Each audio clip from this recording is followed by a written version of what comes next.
Yeah, next today topic is permutation and combination, means new chapter.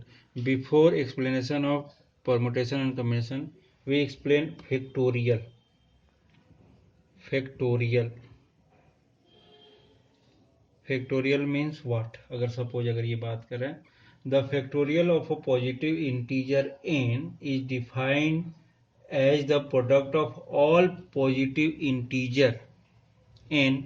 Factorial n को कैसे indicate करते हैं? इस टाइप से 1 into 2 into 3 up to, means factorial of n is defined as the product of all positive integers less than or equal to n into n तक की बात किया. मीन्स इसको अपन ऐसा, ये सिंबल इस टाइप का भी होता है, इस टाइप किसी किसी बुक में होगा, ऐसा भी होगा. इसको सिंबल करने के लिए एक क्लियरली सपोज अगर बात कर रहे हैं तो इस चीज को अपन ऐसा दे सकते हैं, या एन के लिए ले रहे हैं तो 1 2 3 अप टू एन. इसको अगर रिवर्स में अगर इस टाइप का भी लिख सकते हैं, n n a minus 1 n minus 2 up to 3 2 1. Means 1 से लेकर एन तक के जितने भी नंबर्स होंगे इसका प्रोडक्ट क्या होता है? फैक्टोरियल एन के इक्वल.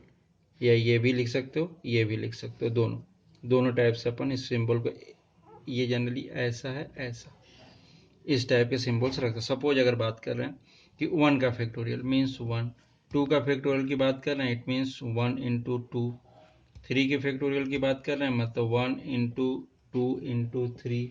सपोज 4 की बात कर रहे हैं मीन्स 1 इंटू 2 इंटू 3 इंटू 4. ये होता है. इसमें एक चीज ध्यान देना कि n factorial n is defined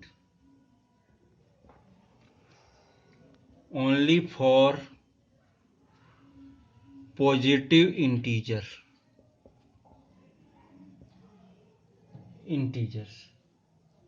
ये एक चीज बस ध्यान देना कि क्या पॉजिटिव इंटीजर्स के लिए ही डिफाइन है. बट यहाँ पर एक चीज और आता है कि अभी आगे हम बात करेंगे कि 0 का फैक्टोरियल हमेशा क्या होता है? 1. सेकेंड केस इसमें अगर बात कर रहे हैं कि factorial is not defined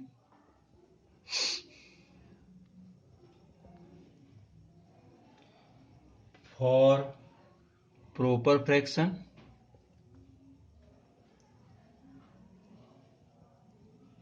and negative और नेगेटिव इंटीजर्स. मीन्स इसके बारे में बाद में अपन बात करेंगे कि नेगेटिव के लिए भी फैक्टोरियल डिफाइन नहीं है, उस केस में उसकी वैल्यू नहीं निकाल सकते, केवल पॉजिटिव के लिए होता है. और फैक्टोरियल 0 की वैल्यू क्या होती है? 1 के इक्वल. ये भी अपन बाद में चेक करेंगे. सपोज अगर हम बात कर रहे हैं कि बहुत सारे रिजल्ट्स होते हैं, सपोज अगर किसी भी चीज़ की वैल्यू कैसे फाइंड करते हैं, जैसे अपन बात करें 6 फैक्टोरियल की value, find the value of 6 factorial. तो 6 फैक्टोरियल की वैल्यू क्या हो सकती है? अगर अपन देखें तो 1 into 2 into 3 into 4 into 5 into 6, ये कितना होता है? 720 के इक्वल. मीन सीधा सीधा अपन ने प्रोडक्ट किया. सिमिलरली अगर हम बात करें 7 फैक्टोरियल प्लस 3 फैक्टोरियल की वैल्यू अगर निकालना चाहें तो 7 इंटू 6 इंटू रिवर्स भी ले सकते हो, फॉरवर्ड भी ले सकते हो, क्योंकि प्रोडक्ट है, कोई प्रॉब्लम नहीं होती. तो 5 4 3 2, ये 1, और प्लस क्या होगा? 3 का factorial means 1 into 2 into 3. Reverse forward दोनों भी. बस एक चीज ध्यान देना कि जहां तक जा रहा वहां तक लेनी पड़ेगी. तो 7 के फैक्टोरियल की वैल्यू क्या होता है? 50 40 प्लस 3 के फैक्टोरियल की वैल्यू 6, मतलब ये क्या जाएगा? कितना हो जाएगा? 50 46. इस टाइप के रिजल्ट्स मिलेंगे तुम्हें. सपोज अगर इसी केस में अगर बात करें, थोड़ा सा एक चीज और ध्यान देने की जरूरत है कि यहाँ पर जैसे अपन ने बोला कि 7 फैक्टोरियल डिवाइडेड बाय 4 फैक्टोरियल, ऐसा जैसे ये फर्स्ट क्वेश्चन किया अपन ने, सेकेंड, ये थर्ड क्वेश्चन. ये फैक्टोरियल की मीनिंग कैसी है अगर अपन देख रहे हैं तो 7 इंटू 6 इंटू 5 इंटू 4 फैक्टोरियल रोक सकते हैं अपने यहाँ पर, क्योंकि 4 3 2 1 ही लिखेंगे. और डिवाइडेड बाय क्या है? 4 फैक्टोरियल. मतलब ये पूरा का पूरा फैक्टोरियल से फैक्टोरियल ही कटता है, डायरेक्टली 4 से 4 फैक्टोरियल नहीं कट सकता. तो ये कितना हो जाएगा? 7 इंटू 6 इंटू 5, ये वैल्यू आ जाएगी. तो ये जो भी 2 30 हो जाएगा, तो 21 मीन्स 210। ऐसे क्वेश्चंस भी कर ले सकते हैं अपन। अब एक चीज और है कि अगर अपन ये देख रहे हैं कि इस टाइप के रिजल्ट्स कि अगर हम बोल रहे हैं कि 3 factorial plus 2 factorial is 3 factorial plus 2 factorial equals to 5 factorial, possible है क्या ऐसा होता है? नहीं, क्योंकि इसकी वैल्यू क्या होगी 6, ये कितना होगा 2, ये कितना हो जाएगा, ये तो 8 ही होगा। लेकिन 5 फैक्टोरियल क्या हो जाएगा 5 4 3 2 1 मीन्स ये 120 के इक्वल होता है। तो ये इक्वल कभी भी नहीं हो सकता, इस चीज का ध्यान रखना कि ऐसे case find the LCM of 3 factorial 4 factorial and 5 factorial. अगर इस टाइप के क्वेश्चन आते हैं तो इस केस में क्या करते हैं 3 factorial means 1 into 2 into 3 it is equal to 6। 4 factorial means 1 into 2 into 3 into 4 equal to 24। And 5 factorial means 1 into 2 into 3 into 4 it is into 5 it is equal to 120। Means क्या हो रहा है LCM of 3 factorial 4 factorial and 5 factorial, इसका LCM अगर आप निकाल रहे हैं तो क्या लिख सकते हैं एलसीएम ऑफ 6 24 एंड 120। तो इसका सीधा सीधा आंसर क्या है, एचसीएफ ले रहे हैं अपन, सॉरी एलसीएम ले रहे हैं, तो एलसीएम में क्या होगा सबसे बड़ी वैल्यू, मतलब ये क्या हो जाएगा 120 के इक्वल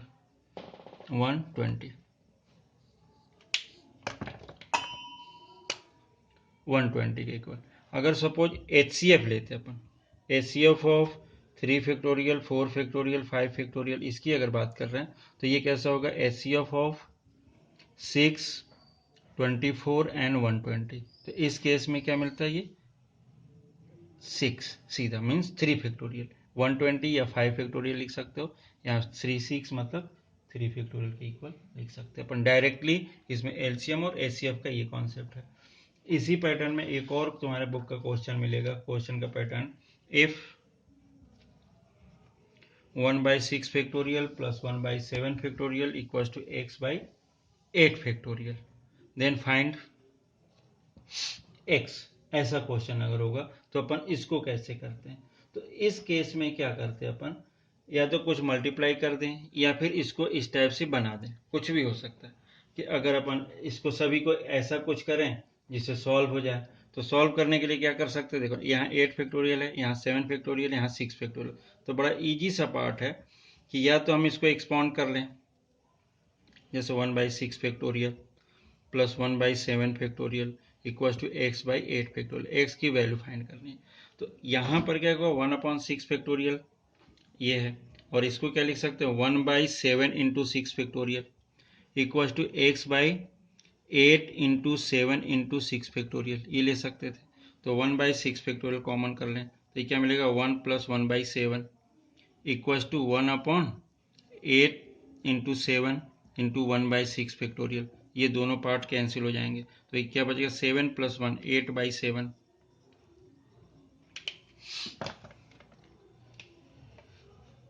ये क्या होगा 8/7, और ये क्या हो जाएगा x/8 इंटू 7, तो 7 से 7 cancel means x equals to 8 into 8, so x equals to 64, ये आंसर हो जाता है। तो ऐसा भी क्वेश्चन होगा कि x की वैल्यू फाइंड करो, तो इसको एक्सपाउंड करके अपन ये फाइंड कर सकते हैं।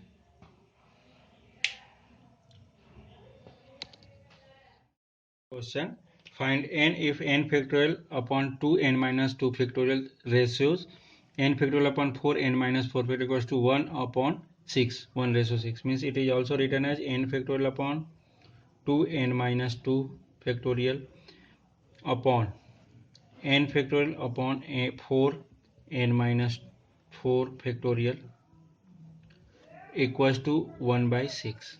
It is also written as n factorial upon 2n minus 2 factorial into 4n minus 4 factorial divided by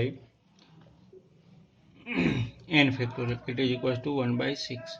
अब यहाँ से n और n कैंसिल हो गया। अब यहाँ पर मैं बोला कि ये 2 से 4 कैंसिल हो सकता है, 2 एक डिजिट। अभी 4 को अगला करेंगे तो 5 मिलेगा, बट अपन 2 को करेंगे तो 3 4 तक जा सकते हैं। मीन्स अपन क्या कर रहे हैं, 2 into n minus 4 factorial as it is रखा, और यहाँ पर क्या कर दिया हमने, एन माइनस 2 एन माइनस 3 और एन माइनस 4 फैक्टोरियल पे हमने ब्रेक कर दिया, इसको रोक लिया, और यहाँ पर 6 कर देते, ये वाला ये कैंसिल हो गया। मीन्स ये क्या मिल रहा है, 2 अपॉन ये 2 बचा और ये 6, मीन्स क्या हो जाएगा, ये 12 equals to n minus 2 and n minus 3।